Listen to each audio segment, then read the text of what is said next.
And it was a fascinating magazine. I did see it on. You got the distribution. I was seeing it in places. Yeah. We went. I think we had about 15 issues, maybe 14. And then it finally, sadly, expired. Yeah. As most magazines do. We were hoping to get bought by some larger company and make money that way, and so in a sense, our game plan was that each issue was, in a sense, a kind of demo issue. Each issue was going to be our dummy issue to show prospective buyers. And unfortunately, there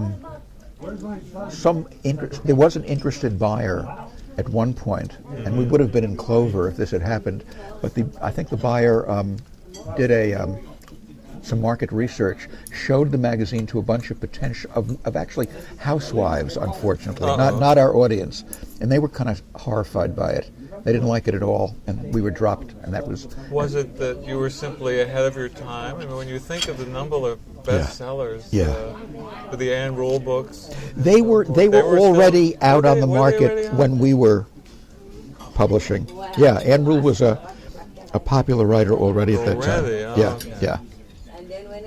Because that is a major market at the moment. Yeah. So you would think that, but those people may not want to read a magazine. They may want to sit down with a whole. I mean, now it would all be online anyway. I mean, aside from the true crime genre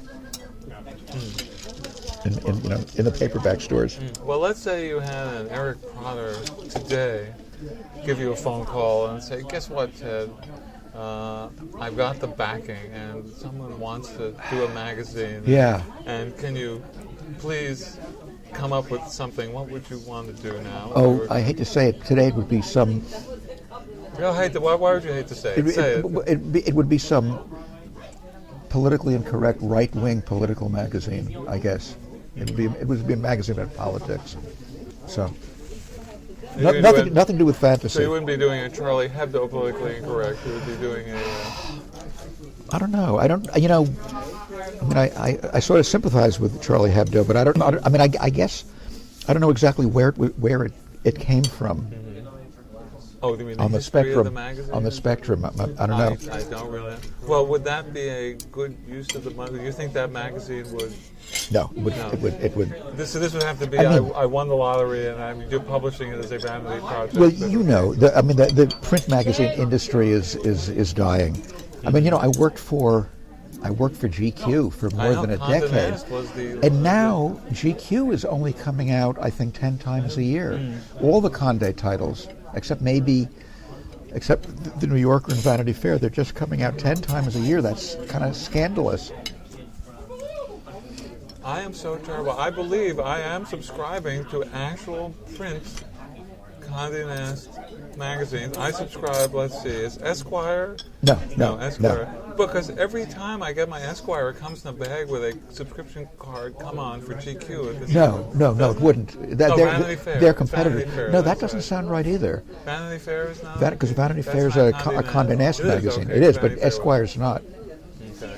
How about Wired? Wired's also Condé Nast. Fast Company. That may be. Okay, so that's three magazines. Esquire, okay. But I never did GQ for some, so it's my fault that they've gone to 10 times a year. I'm glad. I hope the damn magazine folds. Oh, no. So what were you doing there for 10 years? What was it? Simply paying my rent and my mortgage, that's all. Yeah. I thought they had you on the cover posing in a three-piece suit with fancy cufflinks and things like when that. I got the job, my friend Margie said, "What?" She said, "You're working for GQ?" She said, "Ted, you're the most un-GQ person I've ever known." Oh my goodness! Now, and I was how did you take that? I was hugely complimented, and I still am.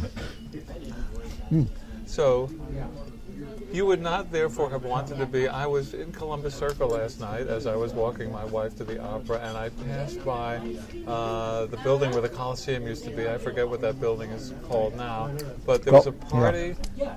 People were walking the red carpet for what looked like the 200th birthday of Brooks Brothers. there were hundreds of people in tuxedos, and the big 200, and the big, maybe Brooks Brothers was sponsoring something else. But anyway, we've gone far afield of that. But you were just glad to be out of the editorial side. By the way, sorry to. Where do you stay when you're in New York? I know that your wife is right now at the opera, right? At the opera. Well, a Midtown hotel. Mm-hmm. The cheapest one that we can get away with. Good luck. Is respectable. Mm-hmm. Just somewhere close enough so that I can come chat with you, and she can get. And I'm going to be meeting her at the opera, which I think she's seeing Tosca tonight. I don't know if you're into classical music for some reason. No, I'm not. You seem like the kind of, having been in your apartment lined with books and so forth, you seemed like that kind of person to be sitting there with the smoking jacket and the pipe. And have you been in my apartment? Yes, I have. Is anything missing? It's not me. I didn't have anything to do with that. Long time ago. I visited you once. But here's something that's fascinated me about you. Even though you edited this horror magazine and then a crime magazine, these are both sort of horrific and gruesome. And your magazines would sometimes cover movies and television. I understand you don't go to horror movies. That sometimes friends will drag you to them and say, "Oh, Ted, you must go. Surely you must like this, Ted." Well, but you said you feel cheated. Did I say that? Well, you wrote. I'm sorry. Yeah. You wrote in perhaps an introduction to one of your short story collections, Reassuring Tales. That, That you tend not to go there because.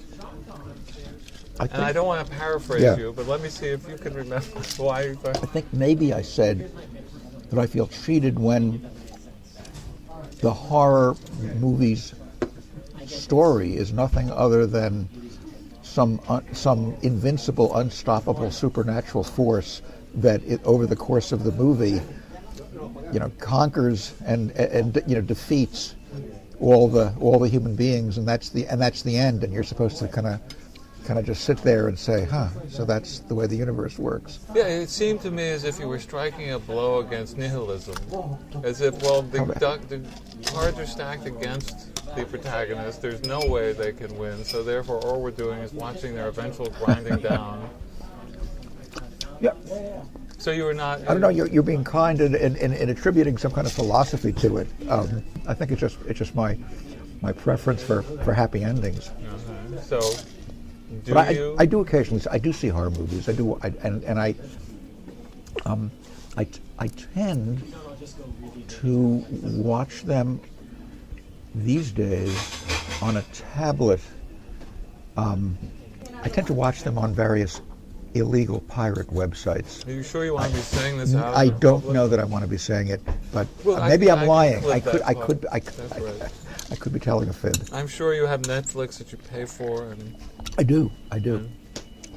Yeah. And so you don't miss the sense-around giant experience of the large screen wrapping around your head and the bones vibrating to the Dolby stereo and the. I don't actually have I don't have a working TV in my house, but I do upstate watch a lot of movies on with a couple of neighbors who have a large screen TV, and so that's also another way I keep up. And yet, even though you have sort of a love-hate relationship with this thing, you once wrote a horror movie. Indeed I did. Dario Argento, the film Trauma, back in 1993, with Asia Argento and Piper Laurie, of all things. Piper Laurie, I do it just for Piper Laurie. I actually got to take Asia Argento out to lunch. Yeah. I remember. Well, all this when she was seems, like 16. It seems contradictory based on your sort of feelings. Is this another Kirby McCauley got you a job? Is that something? Indeed, it was. Yes, yeah, that's right. That's right. So all this serendipity. Yep, exactly.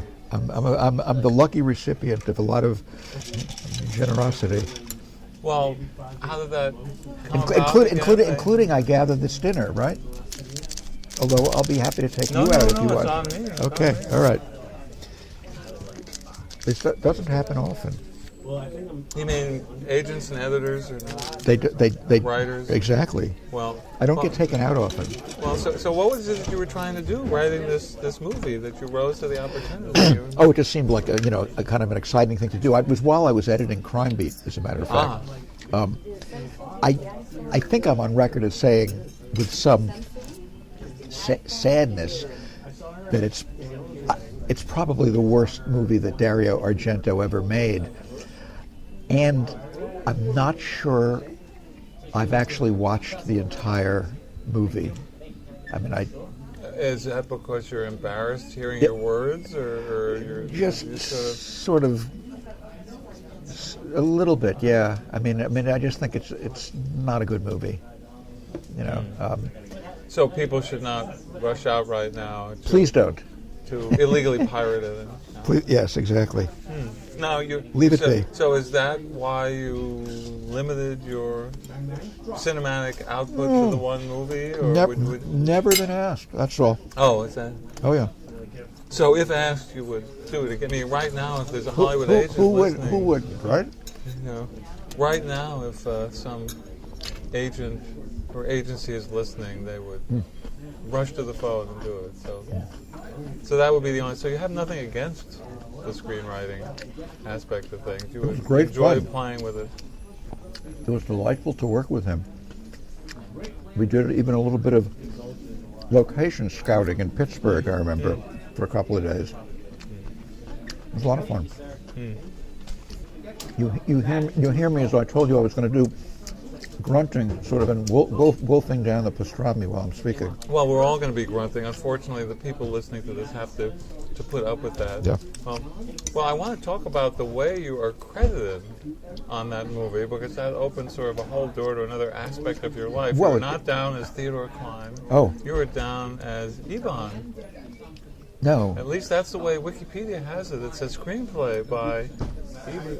Meaning they skipped that. Are you credited with the full TED, or how are you? You know, I've never read.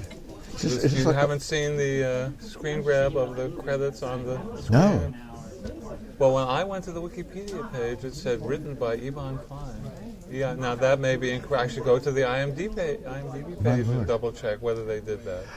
I tend to avoid looking at that kind of stuff online. I mean, I've never actually seen the wiki page that I gather is devoted to me. Oh, you mean you don't go in there and update it? No. No. Well, superstitious. Oh, what would happen if you don't? You're not a review reader or that kind of thing. I think you tend to avoid that. Well, tell me about how Ted Klein became T.E.D. Klein, and when you inserted that. One summer when I worked for Esquire magazine. Is this on record somewhere? Am I telling you something you don't know already? Well, I know you added it to honor a certain Harold T.P. Hayes was the editor of Esquire magazine in its heyday, back in the 1960s. Harold, and I was just like an office boy one summer, like an intern, and I was so impressed with him, how cool he was, a tweedy, cool, waspy guy with three initials, and I was TD, T period D period Klein, and I thought, gee, if I had a third initial, I could make it Ted, because I was already Ted. And so when I went back to, I don't know whether I was already at college, but I know I began writing for the college newspaper as T period E period D period, which now seems just kind of hokey and silly and kind of a little embarrassing, but at the time it seemed like a good idea. If we did not do things that embarrass us later, then what kind of life have we led, Ted, right?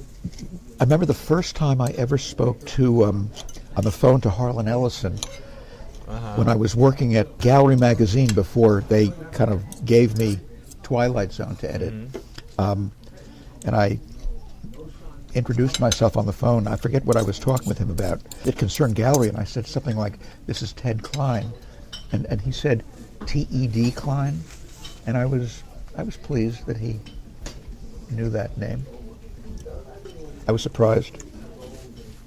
Well, it would be thrilling there. Well, tell me about it before we move on. Harold Hayes. I mean, he's one of the great legendary Yeah. editors. One of the He was very top editors in the world. I mean, if you go through various magazines, I mean, what was that? Did you say you were in? Was it college interning? What period yeah. of your life? I wasn't I was just I was a